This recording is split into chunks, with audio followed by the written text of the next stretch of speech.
제가 구리에서 목회할 때에 어느 날 밤에 11시가 지났는데 부부가 와서 울면서 나한테 하소연했습니다. 그 부부가 신혼 때부터 식품점을 열었습니다. 햄 같은 여러 가지 식품 가게를 시작해서 20년 하루 15시간씩 작업하고 성공을 했습니다. 아파트도 2채 사고 가게도 2군데 내고 자녀 셋도 잘 길렀는데 그 부인이 친구 보증을 썼습니다. 그 보증 썼는 친구가 부도가 나서 자기 아파트 가게 다 넘어가게 됐습니다. 길거리에 나앉게 됐습니다. 그래서 하도 답답하니까 밤 11시 지나서 나한테 와서 울면서 하소연하는 겁니다. 목사님, 신혼 때 시작해서 지금까지 20년 매일 15시간 일하면서 일으켰는데 보증 한 번 잘못 써서 길거리에 나앉게 됐습니다. 왜 둘이가 울어요? 내가 얼마나 민망하고 딱하든지 야, 이 사람들아, 성경에 보증 서지 말라고 있지 않냐? 왜 성경대로 안 하고 집사들이 왜 그래? 잠언에 보증 서지 말라고 3번, 4번 나와. 교회 집사쯤 되면 성경대로 했어야지. 왜 보증 서가지고 그렇게 평생 쌓은 것이 그렇게 물거품처럼 되게 하냐? 애들이 아직 어린데 아파트도 다 넘어가고 길거리에 나앉으면 어떡하냐? 내가 나무랬더니 그 부인이 눈이 희둥그레져서 목사님, 성경에 보증 서지 말라는 말이 있습니까? 있지. 그래 내가 잠언 22장 오늘 읽은 본문 말씀 같이 읽었습니다. 잠언 22장 26절 우리 한번 같이 찾겠습니다. 너는 사람과 더불어 손을 잡지 말며 이 말을 잘 이해해야 됩니다. 사람 믿고 동업하지 말라 그런 의미입니다. 나는 교인들한테 권합니다. 같은 교회 교인들끼리 동업하지 말아라. 나중에 신앙도 흔들려 버리게 된다. 그 다음 말을 뭐라 그랬습니까? 남의 빚에 보증을 서지 말라. 잠언에만 3번, 4번 되풀이 나옵니다. 집사가 됐으면 이 정도는 알고 보증 서지 말았어야지. 또 잠언 다른 말씀에는 보증 서달라 그러면 서지 말고 그때 도울 수 있는 만큼만 돕고 끝내라. 잠언에 있습니다. 아내가 일러줬더니 그 부인이요. 목사님, 우리가 이렇게 알거지가 된 데는 목사님도 책임이 있네요. 그러니까 무슨 날벼락이야? 응? 내가 보증 서라 그랬냐? 왜 그래? 그랬더니 목사님, 우리는 목사님 교회에서 신앙생활하기 시작해서 목사님한테 세례받고 집사되고 구역장도 하고 그동안에 성경에 보증 서지 말라고 있다고 한 번도 안 가르쳐 줬어요. 목사님이 가르쳐 줬으면 우리가 안 썼을 거 아닙니까? 그래 할 말이 없어요. 왜 안 가르쳐 줬냐 이거지요. 우리 목회자들이 훈련하는 신학교 훈련 자체에 문제가 있습니다. 내가 이제 반성하는 거예요. 신학 분야의 기독론, 성령론, 종말론 고루고루 있는데 경제론이 없어요. 성경적 경제를 교회에서 가르치지 않습니다. 신학 분과 중에 경제 경영에 대한 분과가 없습니다. 그런데 막상 교인들은 교회당 문 밖에만 나서면 경제에 부딪히는 거지요. 그런데 교회에서는 성경적 경제를 안 가르치고 안 배우니까 나한테 세례받고 집사 서고 십몇 년 신앙생활 했는데 빚 보증 서지 말라는 말씀 처음 듣는다 이거예요. 그러니까 나한테도 책임이 있다는 거예요. 내가 그 뒤로 이 경제에 대해서 신앙과 경제에 대해서 늘 생각합니다. 그러니까 신학교 가서도 우리 교수님들한테 신학교 교육에 경제론을 넣으시오. 성경의 경제에 대한 구절이 2639절입니다. 웬만한 경제학 교과서 뺨치지요. 경제와 경영에 대한 구절만 2639절. 그만큼 성경은 경제, 경영을 강조했는데 신학교에서도 경제에 대한 과목이 없고 교인들도 그걸 배우고 가르치지 않고 하니까 그렇게 엉뚱하게 보증 섰다가 알거지가 되는 거예요. 우리 누님이 계시는데 누님의 남편 자형이지요. 장로님입니다. 내가 자동차를 살 일이 있어서 보증 사달라 했더니 자동차 사는데도 보증이 필요하더라고요. 월부로 사니까. 우리 자형이 거절해요. 형님, 그 별거 아닌 걸 가지고 왜 그거 뭐 쫀쫀하게 그래요? 그랬더니 김 목사, 내가 이 인척 관계를 떠나서 장로 목사 사이에 성경대로 해야지. 성경에 보증 서지 마라 그랬지 않냐? 응? 처남한테는 서도 된다. 성경에 없지 않냐? 그래 할 말이 없어요. 장로 목사 들고 얘기하는데 내가 뭐라 하겠습니까?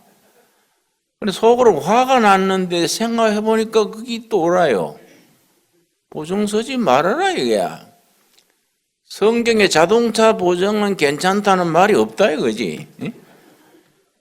여러분 우리가 성경에 대한 경제 경영을 배워야 됩니다. 그렇지요? 그러니까 세상은 경제 활동이 얼마나 중요합니까? 그런데 성경적 기초가 안 돼 있으면은 열심히 했는데 길거리에 나앉게 되는 거지요. 그 집사님들처럼. 여러분 17세기에 유럽 사람들이 남미, 북미에 이민을 많이 갔습니다. 17세기 때. 저 라틴 계통은 남미로 갔습니다. 브라질, 아르헨틴, 과테마라 뭐 이래. 앙그로 색선족들은 북미로 갔습니다. 캐나다, 미국. 그런데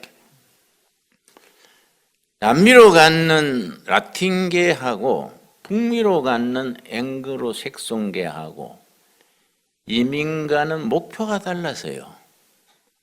남미로 간 사람들은 골드러시 그래서 금을 찾아서 황금을 찾아서 잘 살자. 그래서 남미로 갔습니다.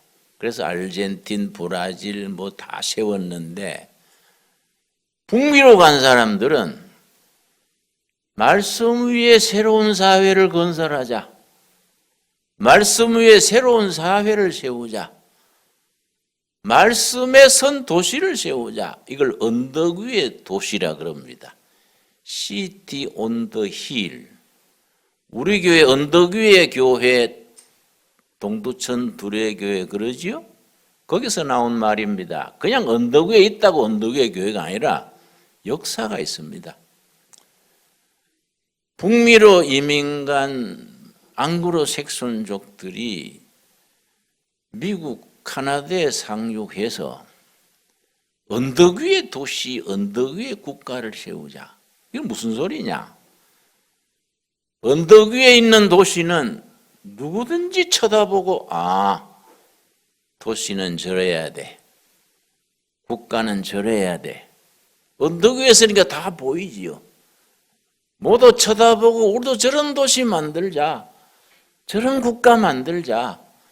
말씀 위에 세워지는 공동체를 만들자. 이게 City on the hill입니다. 그런데 북무에 간 사람들은 말씀 위에 새로운 공동체를 만들자. 말씀에 선 사회, 국가를 건설하자. 그렇게 간 사람들은 미국, 카나다, 선진국을 이루었지요. 황금을 찾아서 남미로 간 사람들은 아르헨틴, 브라질, 요즘은 또 베네수엘라, 완전히 나라가 알거지가 됐습니다. 그 남미지요. 베네수엘라는 전 세계 석유 매장량이 1위입니다. 사우디아라비아보다 더 많아요. 석유 매장량이. 근데 엉망이 돼가지고 작년에 인프라가 1000%, 1년에 인프라 그럽니까? 인플레이션 이럽니까? 예. 나이 드니까 왔다 갔다 해요. 1000%가 1000%. 완전히 망가졌지요. 뭘 추구하느냐? 어떤 목표를 가지느냐? 어떤 기준에서 경제활동을 하고 경영활동을 하고 가정을 꾸리고 기업 경영, 국가 경영, 민족 경영, 가정 경영을 어떤 기초 위에서 하느냐? 여기서 달라지는 거지요. 이 본문 말씀 그런 점에서 경제생활의 교과서가 되는 본문입니다. 26절 다시 읽겠습니다. 너는 사람과 더불어 손을 잡지 말며 하나님 믿어야지 사람 믿고 동업 허투루게 하지 마라 이 말이야. 서로 상처받고 망가지니까 사람끼리 맹세하지 말아라. 남의 빚에 보증을 서지 말라. 여러분 지금부터 보증 섰는 건 내 책임 없습니다. 말씀드렸으니까. 예? 27절 만일 갚을 것이 너게 없으면 너 추운 침상 또 빼앗길 것이라 너가 어찌 그리하겠느냐 그 말이지요. 구리도래교회 그 젊은 부부가 40대 부부가 자기 집까지 몽땅 딱지가 붙은 거예요. 침대까지 빼앗긴다 그 말이지요. 28절 너 선조가 세운 옛 지계석을 옮기지 말지니라. 경제 원칙, 정직 기준을 확실히 해라. 왜냐 옛날에는 농경시대 밭 경계선을 그때는 측량이 제대로 안 됐지요. 돌멩이를 세운 거예요. 돌멩이 세워놓고 이쪽은 우리 땅, 저쪽은 너희 땅. 그런데 욕심 있는 사람들은 밤에 가가지고 그 돌멩이를 살짝 저쪽으로 옮겨 놓는 거예요. 너무 땅을 침입하는 거예요. 그 말입니다. 네 땅 지계석을 옮겨 놓지 말아라. 경제활동의 경우가 분명하게 진실되게 해라. 좋은 말씀이지요. 29절이 중요합니다. 너가 자신의 일에 능숙한 사람을 보았느냐? 이러한 사람은 왕 앞에 설 것이요 천한 자 앞에 서지 아니하리라. 너가 자기의 일에 영어 성경에는 in his business 자기 비즈니스에 능숙한 사람을 봤느냐? 그 사람은 왕 앞에 선다. 그렇지 못한 사람은 천한 자 앞에 빈민촌에 가서 산다. 말하자면 그런 뜻이지요. 자기 비즈니스에 능숙한 사람, 능숙한 사람의 줄을 칩시다. 능숙한 사람. 여기 아주 성경적 경제윤리의 기초가 되는 단어입니다. 이 단어에 대한 정확한 의미를 파악해야 되는데 그걸 논리학에서는 터미나라지 그래요. 터미나라지. 말에 대한 정확한 의미. 미국의 건국 초기에 미국 산업사회 기초를 놓은 지도자 중에 벤자민 프랭클린이 있습니다. 벤자민 프랭클린이 미국 건국 초기에 독립운동 때 지도자를 했는데 대통령 외에는 고위직을 골고루 했던 큰 인물입니다. 미국 산업사회의 기초를 닦았다고 전해집니다. 이 사람이 나이 들어서 자기 자서전을 쓰면서 자서전을 영어로 오토비아그래피 그래요. 벤자민 프랭클린의 오토비아그래피를 내가 중학교 2학년 때 읽었습니다. 내 아들이 중학교 2학년 때 그걸 사줬어요. 그 자서전에 뭐라고 썼느냐면은 우리 아버지 어머니가 영국에서 청교도 퓨리탄으로서 신앙의 자유를 찾아 신혼 시절에 미국으로 나무배를 타고 이민을 왔다. 미국에 와서 뭘 생업으로 했느냐? 비누 만들고 양초 만들어서 파는 걸 생업으로 했다. 근데 뭐 미국 건국 초기에 인구가 적으니까 양초 비누가 많이 팔리겠습니까? 가난할 수밖에 없지요. 우리 아버지 어머니가 가난하여 나를 학교는 1년밖에 못 보냈다. 그 아들을 1년 학교 보내서 글자 읽으니까 퇴학시킨 거예요. 자퇴시킨 겁니다. 그러나 우리 아버지 어머니는 자기들의 청교도 신앙, 성경적 신앙을 따라 잠언 22장 29절을 체득시켰다. 몸으로 익히게 가르쳤다. 그래서 오늘의 내가 되게 될 수 있었다. 자서전에 나옵니다. 자기 어머니 아버지가 잠언 22장 29절을 온몸으로 체득게 했다. 자기 비즈니스에 어떤 사람? 능숙한 사람. 네 가지 의미를 가집니다. 히브리어에서 능숙한 사람.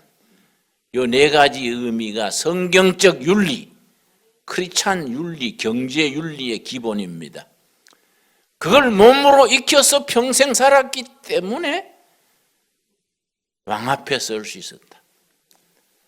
그 초대 대통령이 조지 워싱턴 장군이 대통령이 됐지요. 그때 건국 공로자니까 프랑스 대사로 갔습니다. 또 영국의 사절로 갔습니다. 그러면서 5나라 왕 앞에 섰습니다. 그 얘기죠. 난 왕 앞에 설 것이요 천한 자들 앞에 서지 아니하리라. 자기 삶을 두고 얘기하는 겁니다. 능숙한 사람, 네 가지 의미가 합쳐진 단어입니다. 첫째, 정직. 둘째, 근면. 여러분, 성경에는 게으른 사람을 하나님이 쓴 적이 없습니다. 놀고 있는 사람을 하나님이 쓴 일은 절대 없습니다. 어떤 일이든지 현역에 있는 사람, 자기 일을 하고 있는 사람을 부르셨지 놀고 있는 사람, 게으른 사람은 하나님하고는 상관없어요. 근면입니다. 세 번째는 절약입니다. 절약. 내 돈이 내게 아니라 하나님이 맡기신 거다. 하나님이 맡긴 돈을 11조원금 바치고 구제도 하고 나머지는 다 자기 돈이냐? 아니다. 누구 겁니까? 하나님의 거니까 관리를 잘해야 된다. 그의 정직이 정신입니다. 정직이. 하나님이 맡긴 재물을 제대로 관리해야 된다. 무슨 정신이라고요? 청지기 정신. 절약하는 겁니다. 절약을 하니까 자금이 모이지요. 자금이 모이니까 투자를 하지요. 투자를 하니까 산업이 일어나지요. 그래서 개신교 신도들 사회에서 자본주의가 일어났습니다. 영국, 스코틀랜드, 네덜란드, 주로 칼빈의 후예들이 자본주의를 일으킨 영적인, 정신적인 기초입니다. 지금 우리가 자본주의라는 것은 개신교 윤리에서 낳은 자식과 같습니다. 거기에 능숙한 사람. 개신교 윤리의 요소가 4가지. 첫째 뭐라 그랬습니까? 정직, 둘째 근면, 셋째 절약, 4번째 성실. 성실은 책임감과 약속을 지키는 이런 것들이 포함되어 있습니다. 성경의 가르침을 따라서 교회에서 설교 듣고 성경 공부하고 구역 활동하고 그 속에서 이걸 배우는 거예요. 그래서 벤자민 프랭클린이 우리 어머니 아버지가 가난해서 학교는 1년밖에 못 보냈지만은 청교도 정신을 따라 성경적인 삶을 살도록 잠언 22장 29절을 몸으로 살도록 가르쳤다. 낮에는 노동하고 저녁에는 책 읽고 날 좋으면은 일하고 비 오면은 성경 읽고 그걸 가르쳐서 오늘 내가 될 수 있었다. 자서전에 나오는 얘기입니다. 여러분 우리가 기독교적인 신앙 생활의 원리입니다. 생활의 원리. 중요하니까 복습합시다. 4가지. 첫째 뭡니까? 정직. 2번째 근면. 셋째 절약. 넷째 성실. 여러분 특별히 경영, 재물을 다스리는 데는 부지런해야 됩니다. 21장 5절 성경적인 경영의 기본입니다. 21장 5절 특별히 잠언은 우리 경영학 교과서라고 할 만큼 경영에 대한 이론이 많습니다. 어떤 내가 아는 크리스찬 사장님은 사원들과 더불어 매일 잠언을 한 절씩 읽고 나눈다 그래요. 그 회사가 잘 됩니다. 잠언 21장 5절 부지런한 자의 뭡니까? 경영입니다. 경영. 부지런하다고 되는 게 아닙니다. 부지런한 사람 다 성공하면 농민은 다 재벌 됐겠지요. 새벽 별 보고 나가서 밤중까지 농사 짓습니다. 그러나 가난한 농민들이 많지요. 그래서 거기에 부지런한 자의 뭡니까? 경영. 새벽에 기도하고 공부하고 머리 쓰고 경영입니다. 경영. 부지런한 자의 경영입니다. 경영. 경영은 풍부함에 이를 것이나 그 다음 뭐라 그랬습니까? 조급한 자는 성질 급해가지고 아침에 먹은 마음 다르고 저녁에 다르고 조급한 자는 궁핍함에 이를 따름이니라. 부지런히 기도하고 일하고 머리 쓰는 사람은 부요함에 이르지만은 조급한 사람은 빈민촌에 가서 사느니라. 여러분 성경이 가르치는 경영의 경제에 대한 말씀이 말씀드렸지요. 성경 전체에 2639절이라 그랬습니다. 교회에서 이걸 가르치고 배우고 해야 돼요. 그래서 내가 신학에 경제 경영론이 없는 것에 대해서 이게 문제가 있다. 내가 그 얘기를 신학교 가서 얘기합니다. 여러분 부지런히 같이 서로 기도하고 의논해야 됩니다. 잠언 11장 14절 잠언 11장 14절 말씀 이건 특별히 이스라엘의 중앙정보부 CIA를 모사드란 이름 들으셨지요? 모사드의 설립 좌우명이 잠언 11장 14절입니다. 이스라엘 모사드의 설립 우리나라 중앙정보부는요, 지금은 국정원이지요. 옛날에 남산에 그 내가 조사받으러 그때 다녀보니까 입구에 탁 써놨어요. 우리는 음지에서 일하고 양지를 지향한다. 보이지 않는 음지에서 일하고 양지를 지향한다. 대한민국 중앙정보부의 구호입니다. 좌우명입니다. 이스라엘의 모사드의 좌우명은 잠언 11장 14절입니다. 지략이 없으면 백성이 망하여도 지략이 많으면 평안을 누리느니라. 지략은 뭐이냐? 여러 사람이 합심해서 의논해서 결정하는 전략, 이 지략입니다. 모두 합심 연구하고 합심 기도하고 같이 토론해서 만드는 전략이 지략입니다. 지략. 지략이 없으면 백성이 망가져도 지략이 많으면 백성이 편안하고 국가가 부흥한다는 겁니다. 우리나라 지도자들이 여야 간에 이런 좀 지략이 있었으면 좋겠어요. 우리나라 지도자들의 지략이 있기 위해서 우리 중복기도 합시다. 그래서 자기 망하는 거는 뭐 자기 탓이라 하겠는데 같이 물귀신멸에 백성들 끌고 같이 망하면 절단 나는 거 아닙니까? 지략이 있는 지도자가 됐으면 좋겠어요. 나는 그 청와대 여러 번 갔었는데 그 터가 안 좋은 것 같아. 멀쩡한 사람도 들어가면 이상해져 버려. 그걸 옮기든지 뭐 어째 해야지. 그거 들어가면 사람이 헷갈려 버려요. 지략이 없으면 백성이 망가지고 나라가 망가지는데 지략이 많으면 백성이 편안하고 국가가 부흥한다는 겁니다. 좋은 말씀이지요?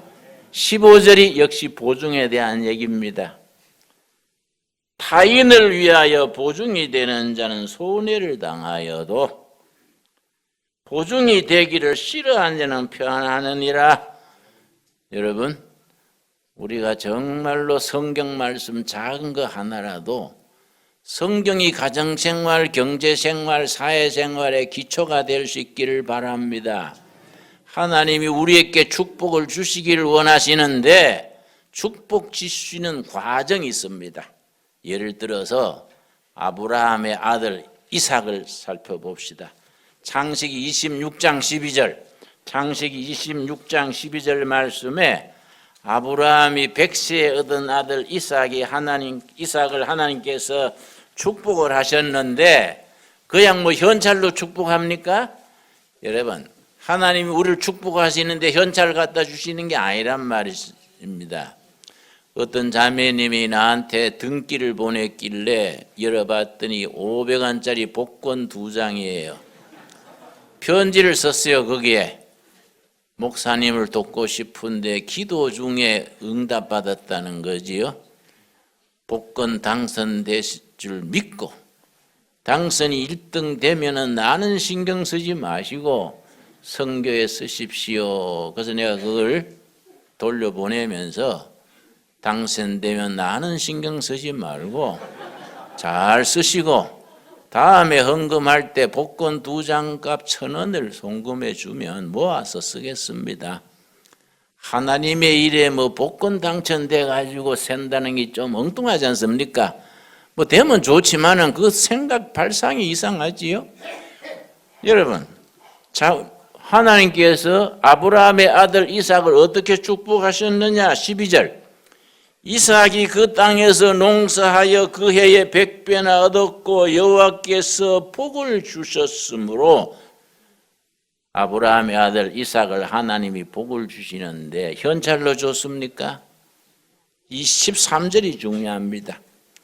그 사람이 창대하고 왕성하여 뭐라 그랬습니까?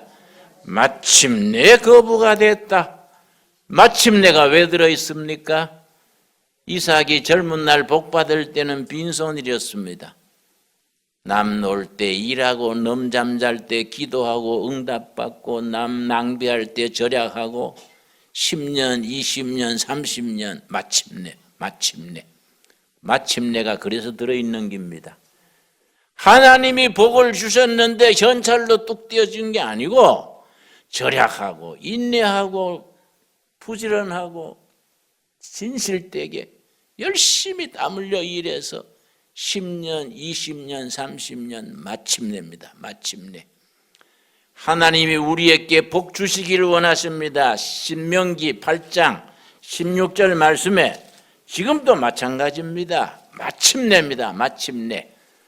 마침내 인내하고 절약하고 부지런하고 진실되게 해서 마침내 신명기 8장 16절 말씀, 하나님께서 여러분 가정 일터에 마침내 허락하시는 축복을 누릴 수 있게 되기 바랍니다. 16절, 너희 조상들도 알지 못하던 만나를 광야에서 너게 먹이셨나니 이는 다 너를 뭡니까? 고개 줄칩시다. 낮추시며 하나님이 망하게 하는 겁니다. 하나님이 망가뜨리는 겁니다. 잘 나가던 기업이 부도가 납니다. 자기는 잘했는데 망가져요. 멀쩡하던 몸에 병이 듭니다. 믿던 사람한테 상처를 받습니다. 그 사람 탓을 할 게 아니라 하나님이 낮추는 겁니다. 하나님이 망가뜨린 걸 누가 당하겠습니까? 그 다음 뭡니까? 너를 시험하사 줄칩시다. 훈련하셔서. 왜 그러냐? 마침내 너게 복을 주려 하심이었느니라. 하나님의 목표는 복 주시는 긴데 복을 받을 수 있는 영적, 정신적 기초가 닦여진 뒤에 복을 주신다는 겁니다. 감당할 수 있는 영적인, 가정적인, 정신적인 기본이 된 뒤에 마침내입니다. 마침내. 여러분, 마침내 허락하시는 복을 누릴 수 있게 되기 바랍니다. 저는 30살에 빈민촌 들어가서 빈민선교를 10년을 했는데 빈민촌 사람들이요, 빈민촌에 오게 돼 있더라고요. 넘저축할 때 떨어먹고 일할 때 나이롱뻥하고 초등학교 애들도 학교 안 보내고 공장 보내가지고 몇 푼 받아오면 뺏어가지고 큰 화투놀이하고, 그건 화투놀이를 손금 본다 그래요. 몇 푼 안 되는 거 뺏어가지고 손금이나 보고 공산 명월이네 뭐 청단이네 홍단이네 찾고, 그런 게 빈민촌에 모여서 하는 거예요. 그래서 내가 한심해서 교인들 모아 있는 데서 내가 몇 년 살아보니 빈민촌 안 올 사람이 온 사람 없는 것 같아요. 일할 때 놀고 저축할 때 떨어먹고 마침내 빈민촌에 왔습니다. 그랬더니 또 듣기 싫어해요. 그렇게 말씀하시면 전도사님이 또 마침내 여기 왔네요. 그래서 그거는 말이 됩니다. 내가 그랬는데 하나님이 마침내 주시는 복을 누릴 수 있는 영적인 인간적인 기초를 닦을 수 있기 바랍니다. 그 기초에 뭐가 있느냐? 8장 3절입니다. 8장 3절. 그래서 신명기 8장 3절이 하나님께서 우리에게 영육간에 축복 주시는 핵심이 들어 있습니다. 너를 뭡니까? 낮추시며, 낮추시는 말씀 의미를 들으셨지요? 너를 줄이게 하시며 또 너도 알지 못하며 조상들도 알지 못하던 만나를 너게 먹이신 것은, 그 다음 예수님이 첫 번째 시험에 인용하신 말씀이지요. 같이 읽겠습니다. 사람이 떡으로만 사는 것이 아니요 여호와의 입에서 나오는 모든 말씀으로 사는 줄을 너가 알게 하려 하심이니라. 뭘 알게 하시느냐? 떡으로만, 떡도 있어야 된다. 떡은 경제입니다. 경제, 물질, 밥, 떡이 중요하지만은 그거 이전에 있어야 되는 게 있다. 떡 경제 이전에 하나님의 말씀이 있어야 된다. 하나님의 말씀 위에 경제가 세워지면 편안하고 부유한 나라가 되는 거이고, 그 남미와 북미를 내가 비교했지요. 남미는 황금을 찾아 잘 살려고 갔는데 완전히 망가진 남미 아닙니까? 북미는 말씀 위에 새로운 사회를 세우자. 언덕 위에 사회, 언덕 위에 국가를 세우자. 말씀 위에 세우자. 그러니까 미국과 카나다 잘 사는 나라 된 거 아닙니까? 말씀 위에 경제가 서는 것을 가르치기 위해서.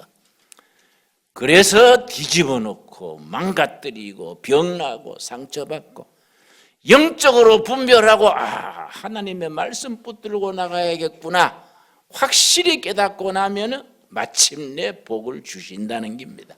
여러분, 가정이 어렵고 가정이 흔들리고 사는 게 힘들면 와 이렇노 한다고 하는데 다 이렇노 그러지 말고 우리 가정은 마침내 복을 받을 준비가 덜 됐구나.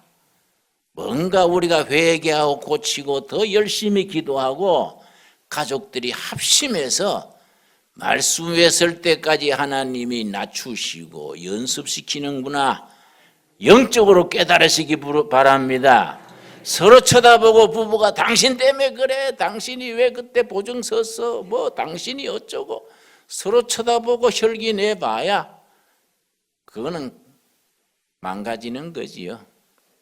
마침내 하나님이 이 집에는 축복해도 될 수준이 됐다. 마침내 허락하시는 축복을 다 누릴 수 있게 되기 바랍니다. 여러분, 하나님이 주시는 마침내 여러분 허락받게 되기 바랍니다. 내 살았을 때 받아야지 내 죽은 뒤에 이런 받아봐야 나는 못 보지 않습니까? 여러분, 마침내 허락하시는 하나님의 축복, 거기에 우리가 다 참여하고 2019년에는 그 출발하는 멋진 해가 될 수 있기 바랍니다. 기도하겠습니다. 하나님 감사합니다. 때를 따라 도우시는 아버지 은혜 감사합니다. 저희를 통하여 마침내 허락하시는 축복 감사드립니다. 저희에게 정말 우리가 하는 비즈니스, 우리의 생업, 우리의 일터에서 정말 정직한 영혼 되게 하옵소서. 부지런한 사람 되게 하시며 절약하고 인내하고 성실함으로써 마침내 허락하시는 축복을 누리게 하여 주시옵소서. 그리하여 하나님께 영광 돌리게 하옵소서. 예수님 이름 받들어 기도드렸사옵나이다. 아멘.